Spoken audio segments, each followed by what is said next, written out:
বাংলাদেশ নৌবাহিনীর খেলোয়াড়, জন্ম বাগেরহাটে। কথাই আছে বাগেরহাটের লোকজন নাকি অনেক শক্তিশালী। 1999 সাল নেপালের রাজধানী কাঠমান্ডুর দশরা স্টেডিয়ামে। এরপরে আর কোনো শিরোপা জয়ের স্বাদ নেই। Nathan red, Bangladesh 2 Nepal 1। ঘনশ্যাম রোকামাগার, ঘনশ্যাম রোকামাগার একেবারে বুকে জড়িয়ে ধরে আদরটা করে দিল বাঙালিরা আদর দিয়ে তাকে ব্লকটা করে ফেললেন। Yes, confirm. তবে সেটা মিড লাইন, নেপাল কিন্তু এগিয়ে গেছে 1 পয়েন্টের ব্যবধানে। মিজানুর রহমান তার ক্ষিপ্রতা, ডিসিপ্লিন ভঙ্গের কারণে একটা গ্রিন কার্ড দেখলেন। অভিজ্ঞ খেলোয়াড় তিনি এবং আরুদুজ্জামান মুন্সি। মিজান, বরিশালের মিজানুর রহমান, দিনাজপুরের ছেলেটা। দিনাজপুর সরুচালের জন্য বিখ্যাত, সেই দিনাজপুরের ছেলেটা ক্ষিপ্রতা রয়েছে। আলামিন হোসেন, বরিশালের ছেলে আলামিন। ভালো হোল্ডিং হবে সেরকম একটা সিচুয়েশন তৈরি করবার চেষ্টা। 5 জনের ডিফেন্স লাইন ভাঙতে পারবেন Mizan. Mizan is the one of the best raider for team Bangladesh. তিনি বলছেন ইয়াস, একজনকে স্পর্শ করেছেন তিনি। Both team unbeaten. Bangladesh 11, Nepal 9। নেপালের raid, Ghanashyam Rokamagar captain. Ankle hold, একাই ট্রাইটা করেছিলেন নেপাল। এই ম্যাচে কিন্তু আমরা বেশ কিছু ল্যাকিংস দেখছি বাংলাদেশ দলে, বিশেষ করে ডিফেন্সে।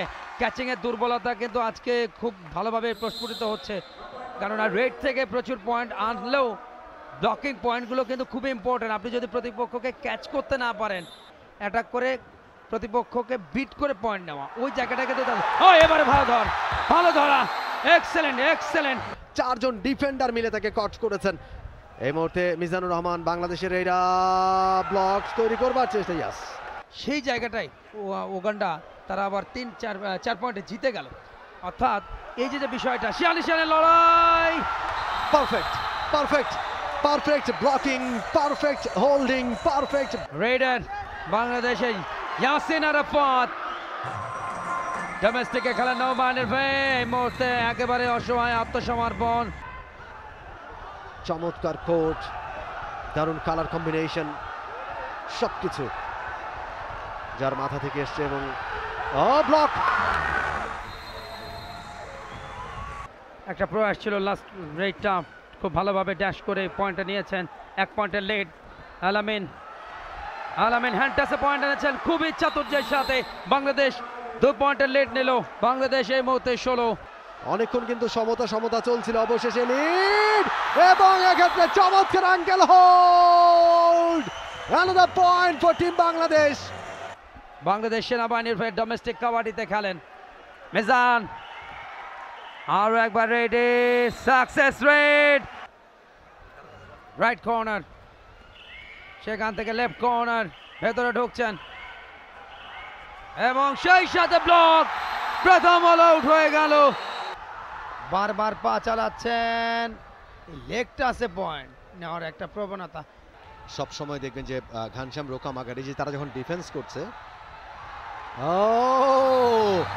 It's a big red for Mizanur Rahman. 3 মিনিটে খেলা, সব মিলে 23 মিনিটে যাচ্ছে। মিজান আরো একবার রেডে। নেপাল দলের অধিনায়ক, বাট গত রেডটা বিফলে গেছে। মিজান আরো একবারের জন্য 4 জন, দ্বিতীয়বারের মতো লোনা প্রাপ্তির সংখ্যাটা জেগেছে বাংলাদেশের সামনে। মিজান, মাত্র 2 জন ডিফেন্ডার। সুপার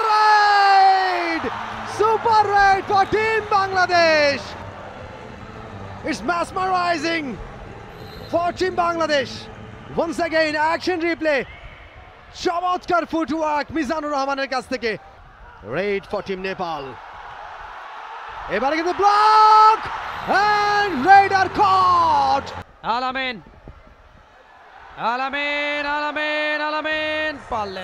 পারলেন না। 15 পয়েন্টের লিডে রয়েছে বাংলাদেশ। দ্বিতীয়ার্ধের খেলা এগিয়ে এই মুহূর্তে আবার পয়েন্ট বাংলাদেশ বক্সলাইনের ভেতরে বোনাস পয়েন্টের জন্য স্পেস করছেন এবং শেষ পর্যন্ত কমপ্লিট। ইয়াস, বাংলাদেশ দলের পয়েন্ট বাড়বে আরো একটি 33। মিজান দফায় দফায় পয়েন্ট আনছেন। ঘনশ্যাম রাকামাগার আবার ভুল ক্যাচিং নাম্বার 4। 34 বাংলাদেশ 34। মিজান একাই লড়ছেন, তাকে উদ্বুদ্ধ করার চেষ্টা বাংলাদেশের। মিজান হিট করে বেরিয়ে যাওয়ার মুখে তাকে কিন্তু ব্লক করে বসলেন। আর একটি মাত্র খেলা বাকি থাকবে আজকের ষষ্ঠ দিনে। Mizan and the chance.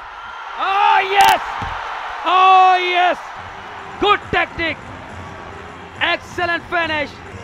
কয়জনকে তিনি বেট করেছেন। ও পড়ে যাওয়ার পরেও তার নৈপুণ্য। ঘনশ্যাম রাকামাগার মাগার ডাশটা দিয়েছেন। লাইন আউট হয়েছেন একজন খেলোয়াড়। মিজানের কাছে রাস্তা পয়েন্ট 2। আরো একটা সুযোগ বাংলাদেশের সামনে।